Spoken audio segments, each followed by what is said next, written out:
नमस्कार दोस्तों, history of modern India के इस मॉड्यूल में मैं प्रशांत आप सबका स्वागत करता हूं। इस लेक्चर में हम डिस्कस करेंगे आंग्ल फ्रेंच संघर्ष कर्नाटक युद्ध के बारे में। तो अंग्रेजों और फ्रांसीसियों के बीच जो 3 कर्नाटक युद्ध लड़े गए उन्हें ही इस लेक्चर में हम बड़े विस्तार से डिस्कस करेंगे।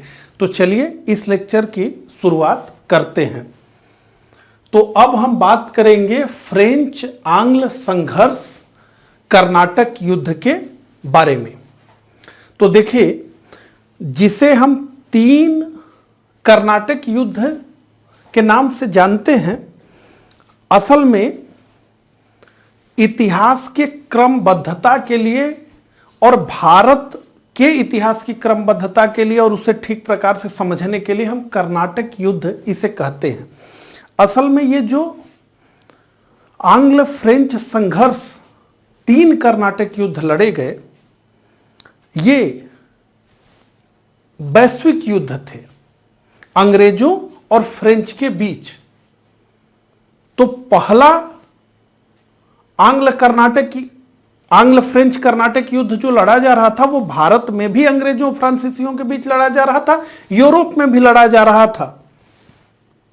इसी प्रकार से जो सप्तवर्षीय युद्ध का विस्तार हुआ भारत में, तो वो अमेरिका में भी लड़ा जा रहा था, भारत में भी लड़ा जा रहा था और यूरोप में भी लड़ा जा रहा था। तो कहने का मतलब जिसे हम कर्नाटक युद्ध के नाम से जानते हैं वो एक वैश्विक युद्ध था अंग्रेजों और फ्रेंच के बीच में।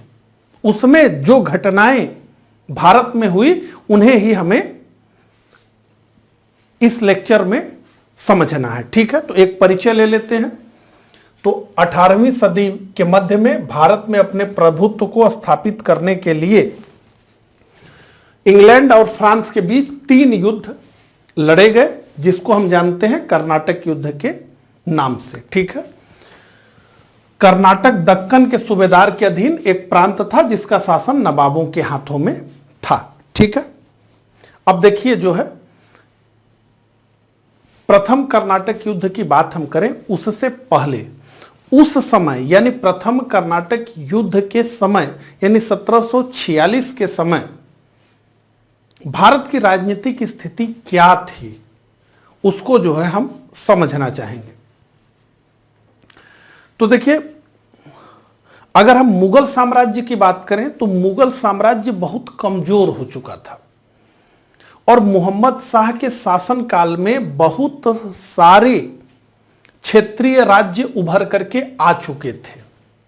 धीरे धीरे जो मुगलों के सूबेदार थे वो अपनी स्वतंत्रता की घोषणा करने लगे थे। हैदराबाद मुगल साम्राज्य का नाम मात्र का ही की अधिकारिता में रह गया था। आसफ जहां ने उसे भी स्वतंत्र करा लिया था, स्वतंत्र शासक की तरफ वो व्यवहार करने लगा था।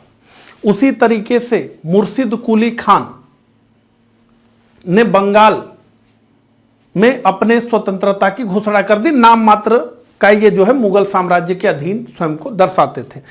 पश्चिम में मराठे भी शक्ति बन करके उभर चुके थे। तो कहने का मतलब है कि मुगल साम्राज्य तो जो केंद्र में था, दिल्ली में था, वो कमजोर हो चुका था, लेकिन पश्चिम में मराठे बहुत मजबूत थे और यह माना जा रहा था कि भारत में मुगल साम्राज्य का अगर कोई उत्तराधिकारी होगा तो मराठे होंगे। और वहीं पर अगर बंगाल की बात करें तो वहां भी एक मजबूत शासक बैठा हुआ था जिसका नाम था मुर्शिद कुली खान। तो पश्चिम में और मध्य भारत में मराठों का होल्ड था और पूरा पूरब में जो है मुर्शिद कुली खान था। लेकिन दक्षिण की स्थिति हम कहें तो अब दक्षिण की स्थिति कमजोर होने लगी थी, खास करके 1748 में जब निजामो मुल्क आसफ जहां की मृत्यु हुई, जो हैदराबाद का निजाम था, उसकी जब मृत्यु हुई तो उसके बाद दक्षिण में शक्ति संतुलन एकदम गड़बड़ा गया और यहां पर दक्षिण में जो भारतीय शक्ति थी वो बहुत कमजोरी की स्थिति में आ गई। और स्थिति तो ये आ गई कि हैदराबाद का निजाम और कर्नाटक का नवाब इन सब के परिवार जो है उत्तराधिकार के लिए गद्दी पे अपनी दावेदारी के लिए आपस में लड़ने लगे। ठीक है, तो ये एक बैकग्राउंड रहा। अब हम सीधे सीधे आ जाते हैं प्रथम कर्नाटक युद्ध पर। ठीक है, तो प्रथम कर्नाटक युद्ध लड़ा गया 1746 से 48। ये जो डेट है प्रथम कर्नाटक युद्ध की, ये भारत की डेट है। असल में ये युद्ध तो लड़ा गया 1740 से लेकर के 48 तक, और ये एक वैश्विक युद्ध था। जैसा कि मैंने प्रारंभ में ही आपको बताया कि कर्नाटक युद्ध तो केवल भारत के परिप्रेक्ष्य में प्रयोग होता है। ये प्रथम कर्नाटक युद्ध एक वैश्विक युद्ध था। और ये क्यों शुरू हुआ था? तो ये ऑस्ट्रिया के उत्तराधिकार के विषय पर अंग्रेजों और फ्रांसीसियों के बीच शुरू हुआ था 1740 में। उसी समय से वो जो है लड़ना शुरू किए।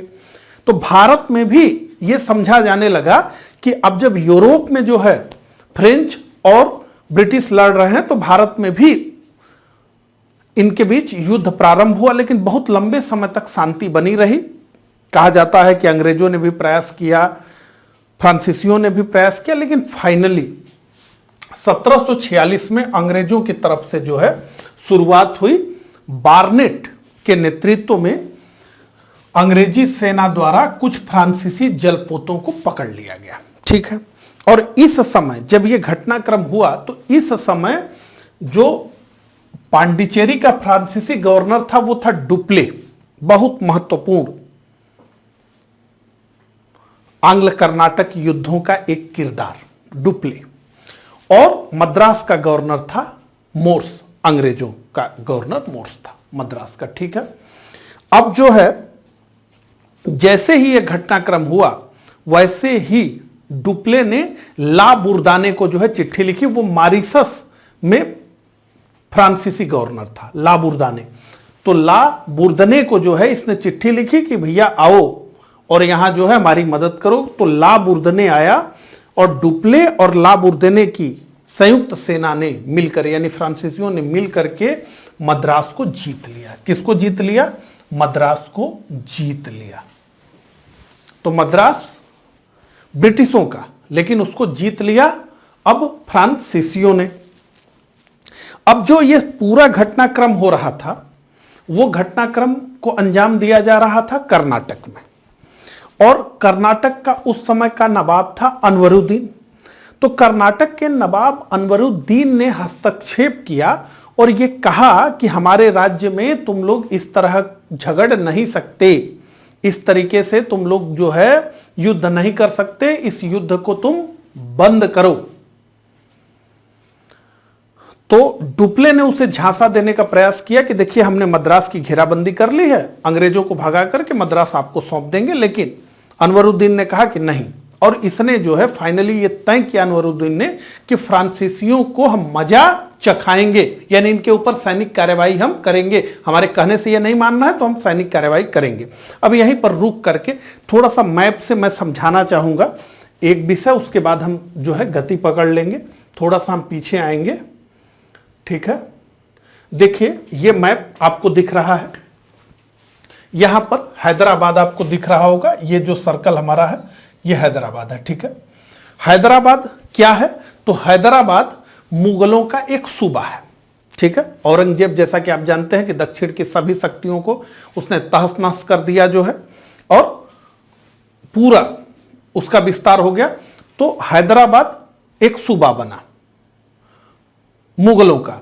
हैदराबाद पर जब आसफ जहां निजामुल मुल्क आया, तो इसने जो है खुद को स्वतंत्र एक प्रकार से घोषित कर लिया। केवल नाम मात्र का जो है इसने इसकी अधीनता थी, केवल नाम के लिए, कहने के लिए, पूर्णतः स्वतंत्र था।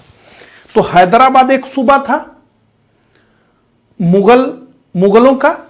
उसी प्रकार हैदराबाद के नीचे ये आता था कर्नाटक।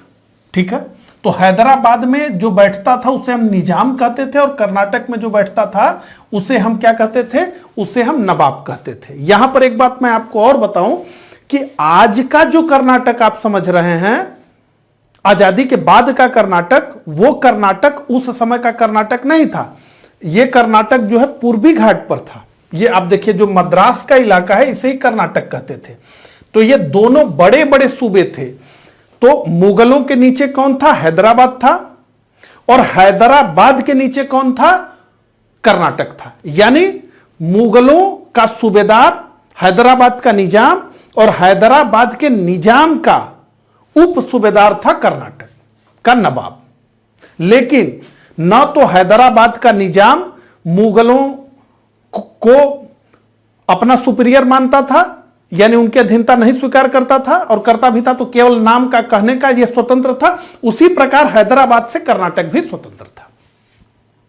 तो यह समझ आ गया, हैदराबाद और कर्नाटक मूलतः ये दोनों मुगलों के थे, लेकिन जब मुगलों की शक्ति घटने लगी तो ये दोनों जो है आपस में स्वतंत्र हो गए। ठीक है, और कर्नाटक से कंफ्यूज मत होइए, कर्नाटक इधर ही था, ये जो आज का मद्रास का इलाका वही कर्नाटक था उस समय। ठीक है, अब आ जाइए हम अपनी बात पर आए।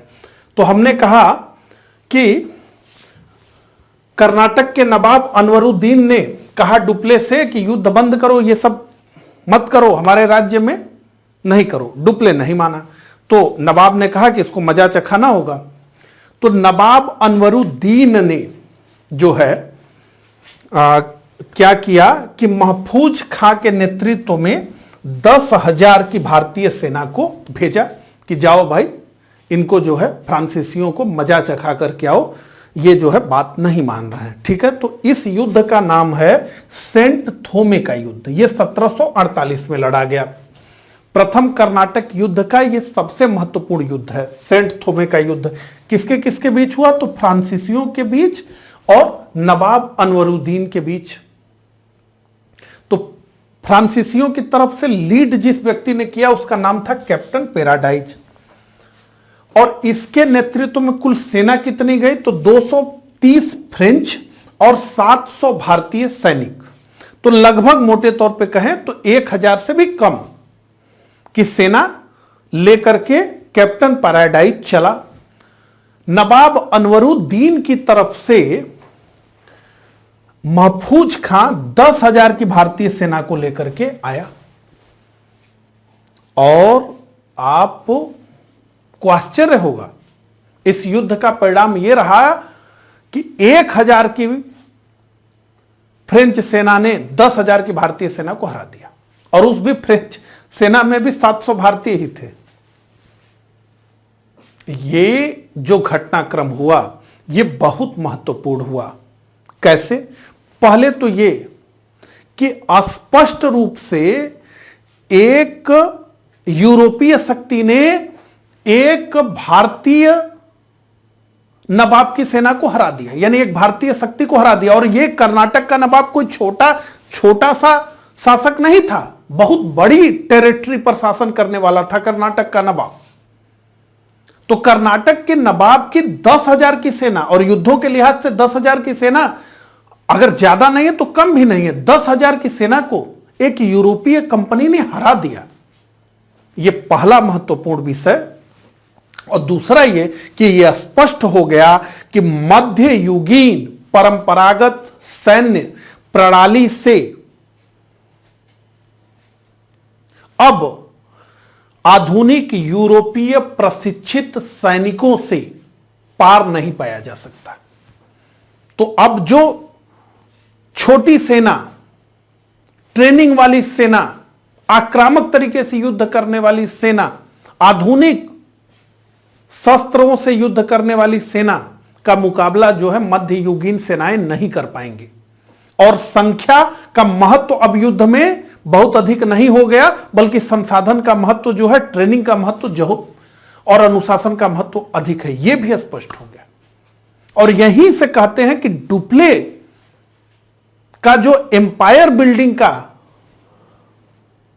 की इच्छा हुई भारत में, वो यहीं से उसे जो है जगनी शुरू हो गए, इसी युद्ध से। यह बड़ा महत्वपूर्ण युद्ध था। इसमें जो है भारतीय शक्ति स्पष्ट रूप से पराजित हो गई, और 10 गुना अंतर था सेनाओं में, उसके बाद हार गए। तो यह बड़ा महत्वपूर्ण रहा सेंट थोमे का युद्ध। ठीक है, तो आपसे पूछा जाएगा कि सेंट थोमे का युद्ध किनके बीच हुआ, सेंट थोमे का युद्ध किस वर्ष हुआ, प्रथम कर्नाटक युद्ध किस वर्ष हुआ आदि। ठीक है, तो यह सेंट थोमे का युद्ध हो गया। अब इस युद्ध के बाद ए ला सापेल की संधि हुई। ठीक है, अब हम आ गए फिर से प्रथम कर्नाटक युद्ध। सेंट थोमे का युद्ध तो उसी में आ गया। ठीक है, हालांकि यह युद्ध तो फ्रांसीसियों और अंग्रेजों के बीच थी, लेकिन नवाब अनवरुद्दीन अपनी इज्जत खराब करने के लिए आ गए। हालांकि उन्हीं के राज्य में यह युद्ध हो रहा था, तो वो आ गए, तो कोई गलत भी नहीं किए। तो ए ला सापेल की संधि हुई 1748 में, प्रथम कर्नाटक युद्ध के बाद। और ए ला सापेल की संधि कहां हो रही है? ये जो है यूरोप में संधि हो रही है। ठीक है, तो ऑस्ट्रिया के युद्ध की समाप्ति हो गई। ये 1740 से लेकर 48 तक युद्ध चला था, उसकी समाप्ति हो गई। तो जब वहां युद्ध समाप्त हो गया तो भारत में भी युद्ध समाप्त हो गया। और इस संधि के तहत अमेरिका में लुईबर्ग या लुइसबर्ग फ्रांसीसियों को मिल गया और भारत में मद्रास अंग्रेजों को मिल गया। तो मद्रास पर फ्रांसीसियों का जो अधिकार था उन्होंने छोड़ दिया, और अमेरिका में जो अंग्रेजों का लुईबर्ग या लुइसबर्ग पर अधिकार था उन्होंने उसको जो है छोड़ दिया। इस प्रकार से प्रथम कर्नाटक युद्ध समाप्त हो गया। ठीक है, अब आइए द्वितीय कर्नाटक युद्ध की बात करें, और इसमें जो है बड़े ध्यान से एक एक चीजों को समझना है। थोड़ा सा मुश्किल है, लेकिन आराम से हम इसे जो है समझ लेंगे। ठीक है, तो द्वितीय कर्नाटक युद्ध 1749 से लेकर के 1754 के बीच लड़ा गया। द्वितीय कर्नाटक युद्ध की विशेषता यह थी कि यह एक स्थानीय युद्ध था। प्रथम कर्नाटक युद्ध एक वैश्विक युद्ध था। प्रथम कर्नाटक युद्ध यूरोप में भी लड़ा गया अंग्रेजों और फ्रांसीसियों के बीच, और भारत में भी लड़ा गया अंग्रेजों और फ्रांसीसियों के बीच। तृतीय कर्नाटक युद्ध भी एक वैश्विक युद्ध था, जो अमेरिका में भी लड़ा गया, यूरोप में भी लड़ा गया और भारत में भी लड़ा गया अंग्रेजों और फ्रांसीसियों के बीच। तो प्रथम आंग्ल कर्नाटक युद्ध और तृतीय आंग्ल कर्नाटक युद्ध से इतर द्वितीय आंग्ल कर्नाटक युद्ध एक स्थानीय युद्ध था, और यह केवल भारत में अंग्रेजों और फ्रांसीसियों के बीच लड़ा गया। इस युद्ध का सबसे प्रमुख कारण था हैदराबाद और कर्नाटक के उत्तराधिकार का युद्ध। इसी से यह जो है प्रारंभ हुआ। इसका परिणाम था कर्नाटक व हैदराबाद के उत्तराधिकार के युद्ध का। अब हुआ क्या कि 1748 में हैदराबाद के निजाम आसफ जहां निजामो मुल्क की मृत्यु हो गई, और जैसे ही उनकी मृत्यु हुई, उनके गद्दी को प्राप्त करने के लिए दो लोगों के बीच उत्तराधिकार का युद्ध प्रारंभ हो गया। किसके किसके बीच? तो एक तो उनके पुत्र नासिर जंग और दूसरे उनके पौत्र मुजफ्फर जंग। अब कहीं पर इस रिश्ते में आप बहुत जो है गहराई में आपको जाने की जरूरत नहीं, कहीं भतीजा कहीं भांजा, बहुत तरह से मिलता है, लेकिन आप मोटे तौर पे ये समझिए कि हैदराबाद में गद्दी के दो उत्तराधिकारी खड़े हो गए। एक का नाम था नासिर जंग, दूसरे का नाम था मुजफ्फर जंग। तो हैदराबाद में गद्दी के दो उत्तराधिकारी। ठीक इसी प्रकार से कर्नाटक में भी गद्दी के दो उत्तराधिकारी आ गए। एक तो जो वर्तमान नवाब थे वो अनवरुद्दीन तो थे ही, लेकिन अनवरुद्दीन की गद्दी को अब चुनौती देने लगे चांदा साहब। तो देखिए इसके भी पृष्ठभूमि को समझ लीजिए। कर्नाटक के 1741 में मराठों ने कर्नाटक पर आक्रमण किया और वहां के नवाब दोस्त अली को उन्होंने मार डाला, और उनके बहनोई चांदा साहब को लेकर के ये सब चले गए मराठा अपने पास और इनको कैद कर लिया। 1748 में ही मराठों ने चांदा साहब को रिहा कर दिया, और जैसे ही चांदा साहब रिहा हुए उन्होंने ये कहा कि ये जो कर्नाटक की गद्दी है असल में ये दोस्त अली की गद्दी है, जिस पर अनवरुद्दीन बैठा है, तो हक मेरा है, मुझे यह गद्दी मिलनी चाहिए। दोस्त अली की मृत्यु हो गई, चांदा साहब को पकड़ के लेकर के गए, तो अनवरुद्दीन बैठ गया हैदराबाद के सपोर्ट से। तो इन्होंने कहा कि ये तो जो है इस तरह से आकर के बैठा है, तो हम होने चाहिए। तो अब जो है कर्नाटक में दो लोग आ गए, कर्नाटक की गद्दी के उत्तराधिकारी, एक तो नवाब जो वर्तमान में था ही अनवरुद्दीन, और उसकी सत्ता को चैलेंज कर दिया चांदा साहब ने। तो चांदा साहब बनाम अनवरुद्दीन कर्नाटक में है, और नासिर जंग और मुजफ्फर जंग ये जो है हैदराबाद में। अब ये स्थिति जो है उस समय के दक्षिण भारत की थी। अब ऐसे में डुप्ले ने ये सोचा कि हमें जो है इस उत्तराधिकारी के संघर्ष में भाग लेना चाहिए, क्योंकि उसे पता था कि अगर गोटी ठीक बैठ गई तो खूब लाभ होने वाला है। लेकिन उसने ये सोचा कि अपने पारिवारिक झगड़ों में भारतीय मेरी मदद क्यों लेंगे, और वैसे भी मैं बाहरी, केवल देश का ही बाहरी नहीं हूं कि मतलब उनके राज्य का बाहरी हूं, मैं तो पूरे इस देश का ही बाहरी हूं। मैं तो दसों हजार किलोमीटर दूर से यहां पर आया हूं, तो मेरी मदद क्यों लेंगे। लेकिन डुप्ले ने अप्रोच किया, और जैसे ही डुप्ले ने अप्रोच किया जो है, वैसे ही चांदा साहब भी और मुजफ्फर जंग भी दोनों लोग तैयार हो गए। तो डुप्ले ने कर्नाटक में चांदा साहब से कहा कि हम आपको कर्नाटक का नवाब बना देंगे, और हैदराबाद में मुजफ्फर जंग से इसने कहा कि हम आपको हैदराबाद का निजाम बना देंगे। तो जो दो दल थे उसमें से कर्नाटक में चांदा साहब और हैदराबाद में मुजफ्फर जंग का समर्थन डुप्ले ने ले लिया। अब यहां पर देखिए तो अनवरुद्दीन तो कर्नाटक का नवाब वर्तमान में था ही, और नासिर जंग का भी ज्यादा मजबूत था दावा हैदराबाद की गद्दी पे। तो अगर इस तरीके से हम देखें तो जिनका गद्दी पर थोड़ा कमजोर दावा था, ऐसे दोनों लोगों की मदद करने का जो है संकल्प डुप्ले ने ले लिया। और जब डुप्ले ने इस तरह का संकल्प ले लिया तो बाद में जाकर के निश्चित रूप से अंग्रेजों ने कर्नाटक में अनवरुद्दीन, अब जो बच गए थे, अब मजबूरी में अंग्रेजों ने कहा कि हम अनवरुद्दीन के साथ रहेंगे और हैदराबाद में हम नासिर जंग के साथ रहेंगे। ठीक है, ये बाद में हुआ, लेकिन मैंने आपके समझने के लिए यही लिख दिया। तो जब यह गठबंधन बन गया, यानी डुप्ले के नेतृत्व में फ्रांसीसी, चांदा साहब और मुजफ्फर जंग, तो इन तीनों लोगों ने यह कहा कि अब हमें जो है अटैक करना चाहिए, तो इन्होंने कर्नाटक पर अटैक किया। ठीक है, तो 1749 में ये द्वितीय कर्नाटक युद्ध का महत्वपूर्ण युद्ध अंबूर का युद्ध है। क्या हुआ इसमें, तो मुजफ्फर जंग ये जो हैदराबाद के निजाम के पद के दावेदार थे, चांदा साहब जो कर्नाटक के नवाब के पद के दावेदार थे, और डुप्ले यानी फ्रांसीसी सेना, इन तीनों ने मिलकर के अनवरुद्दीन पर आक्रमण किया, यानी कर्नाटक पर आक्रमण किया।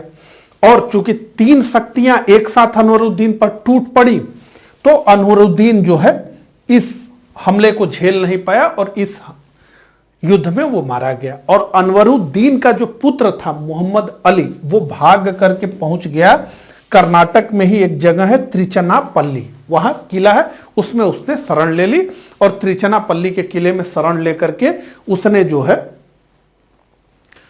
मदद के लिए जो है अंग्रेजों को अप्रोच किया, और चांदा साहब कर्नाटक के नवाब बन गए। तो डुप्ले को पहली सफलता मिल गई, उसने कर्नाटक का नवाब चांदा साहब को बना दिया, अनवरुद्दीन को मार डाला गया। अनवरुद्दीन का पुत्र मोहम्मद अली भाग करके त्रिचनापल्ली के किले में उसने शरण ले लिया। यहां तक बात क्लियर है। अब जैसे ही ये हुआ अंबूर का युद्ध, वैसे ही अंग्रेजों के कान खड़े हो गए, और ये तो समझ लिए कि ये तो पूरा विनाशक गठबंधन हो गया है। चांदा साहब जो कि अब वर्तमान में कर्नाटक के नवाब बन चुके हैं अंबूर के युद्ध के बाद, मुजफ्फर जंग और फ्रांसीसी, ये तीनों के तीनों जो गठजोड़ है ये तो बड़ा विनाशक है, तो किसी को भी पटक देंगे।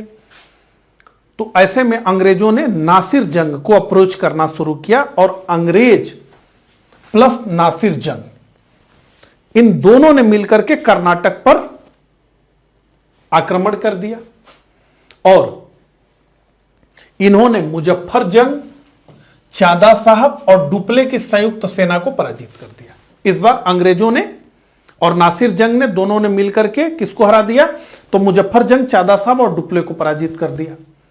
लेकिन यहां पर भी कहा जाता है कि डुप्ले ने अपना दिमाग लगाया और नासिर जंग के अधिकारियों को इसने भड़का दिया और अंततः रिजल्ट यह हुआ कि नासिर जंग के अधिकारियों ने ही उसकी हत्या कर दी।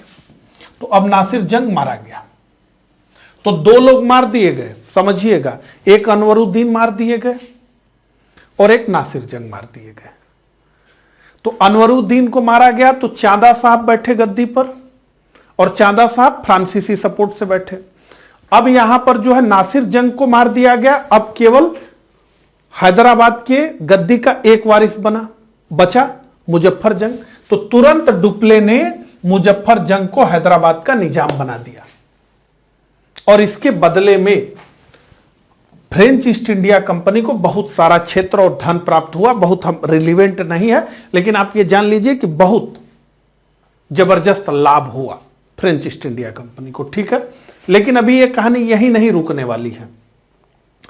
अब ये जो है मुजफ्फर जंग तो हैदराबाद के निजाम बन गए, लेकिन पांडिचेरी से जब इन्हें हैदराबाद ले जा रहा था बुस्सी, एक फ्रेंच अधिकारी बुस्सी, जब इनको पांडिचेरी ले जा रहा था तो इनके रास्ते में हत्या हो गई।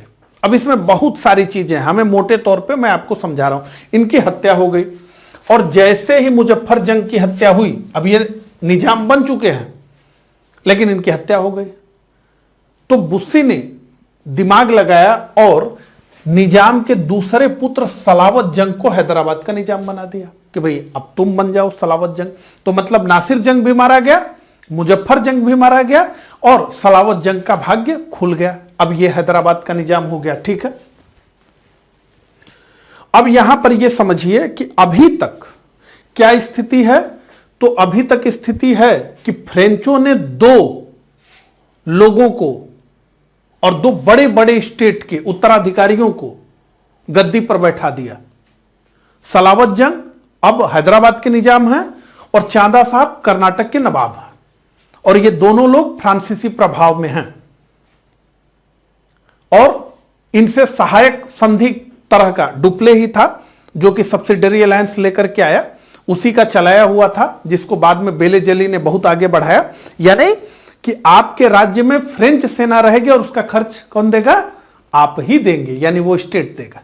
तो इस तरीके से अपने प्रभाव में इसने दक्षिण के दो राज्यों को कर लिया। तो ये बहुत बड़ी कामयाबी थी। अंग्रेजों को समझ आ गया कि इसको नहीं तोड़ा गया तो हमारा पैर उखड़ जाएगा भारत से। तो उन्होंने क्या किया कि उन्होंने जो है अब मदद करने का विचार किया। इसी बीच में फ्रांसीसियों और कर्नाटक के नवाब चांदा साहब ने यह समझ लिया कि जो अनवरुद्दीन का पुत्र है मोहम्मद अली, जो भाग गया था त्रिचनापल्ली में, अब उसको भी हमें निपटा देना चाहिए। अगर उसको हम नहीं निपटाएंगे, अगर उसको हम नहीं मारेंगे तो क्या है कि वो जो है चुनौती बना रहेगा।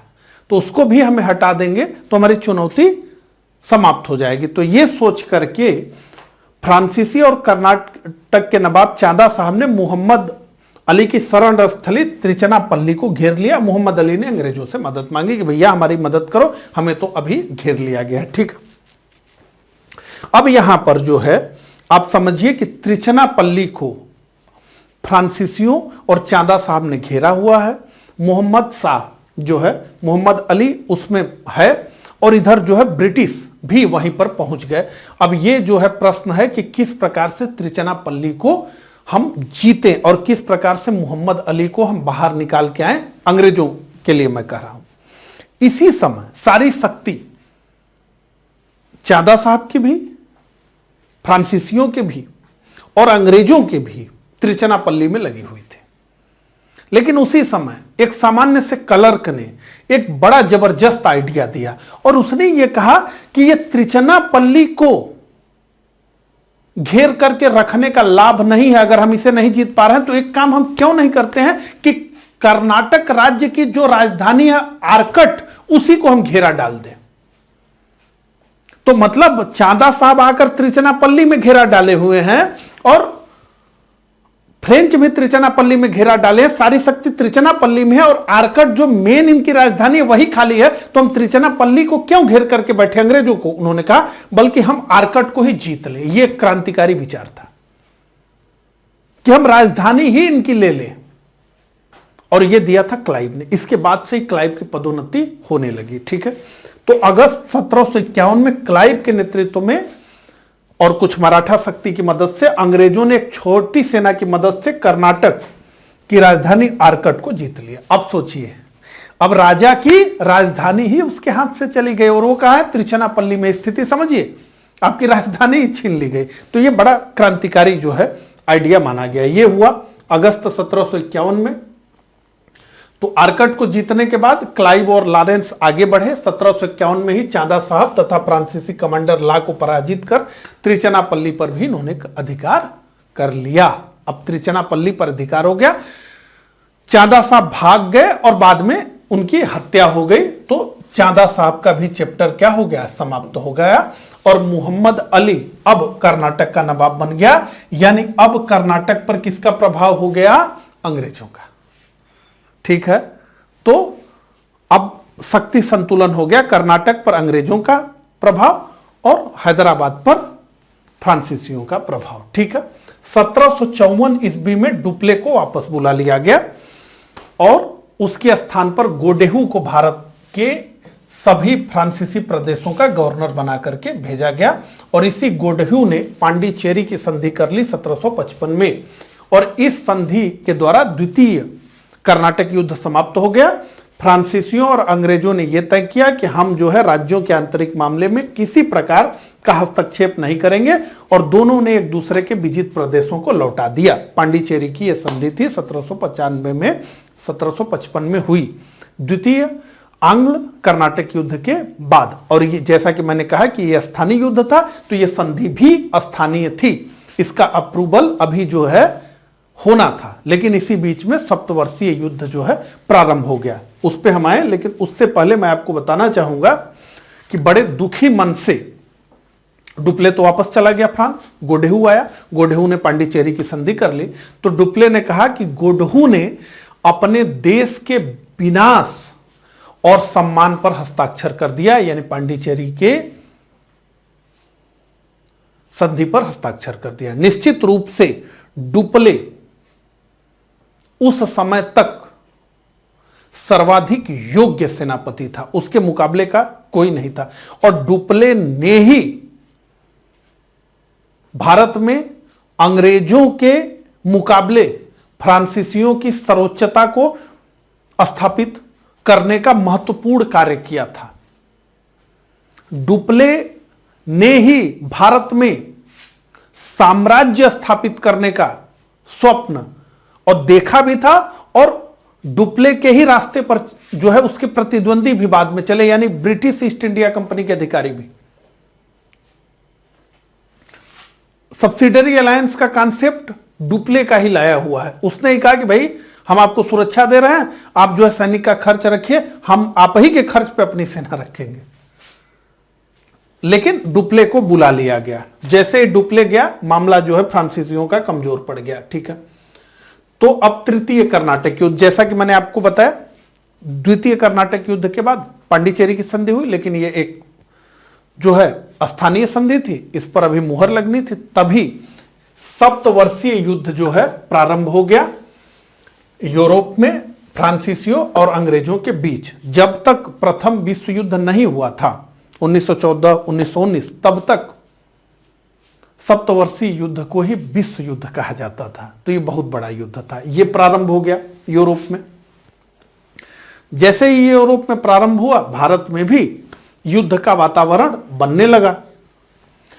इसी बीच क्या हुआ कि 1757 में प्लासी के युद्ध में अंग्रेजों ने बंगाल के नवाब को हरा दिया, और अप्रत्यक्ष रूप से बंगाल, बिहार, उड़ीसा के ये शासक बन बैठे, और बंगाल से इन्हें अपार धन और जनशक्ति प्राप्त हुई, जिसके बाद जो है एक प्रकार से ये फ्रांसीसी कंपनी से बहुत आगे जो है भारत में निकल गए, क्योंकि अब इन्होंने जो है इतना बड़े टेरिटरी के ये अप्रत्यक्ष शासक बन गए थे। लेकिन इन सब के बाद भी फ्रांस की सरकार ने जो है काउंट डी लाली के नेतृत्व में एक शक्तिशाली सेना भेजी, जो अप्रैल 1758 में भारत में पहुंची। और लाली ने जून 1758 में अपना पहला जो अभियान था उसमें सफलता पाई और फोर्ट सेंट डेविड पर अधिकार कर लिया। ठीक है, इसके पश्चात इसने तंजावुर का घेरा डाला, वहां यह सफल रहा। वहां से लौटने के बाद जो है हैदराबाद के फ्रांसीसी गवर्नर बुस्सी का भी इसने सहयोग लिया। तो यह भी गलती मानी गई कि इसने बुस्सी को बुला लिया, बुस्सी को हैदराबाद में ही रहने देना चाहिए था, लेकिन बुस्सी को बुला लिया तो हैदराबाद में संतुलन बिगड़ गया। तो बुस्सी के सहयोग से मद्रास का घेरा डाला, वहां भी सफल नहीं हो पाया। अंततः बांडीवास का युद्ध हुआ 1760 में। ठीक है, इस युद्ध में अंग्रेजी सेना को लीड किया सर आयरकूट ने और फ्रांसीसी सेना का नेतृत्व किया काउंट डी लाली ने। ये जो बांडीवास का युद्ध था ये निर्णायक युद्ध था और इस निर्णायक युद्ध में बुरी तरह से फ्रांसीसी पराजित हुए और इसी पराजय के साथ भारत में फ्रांसीसियों के भाग्य का अंत हो गया।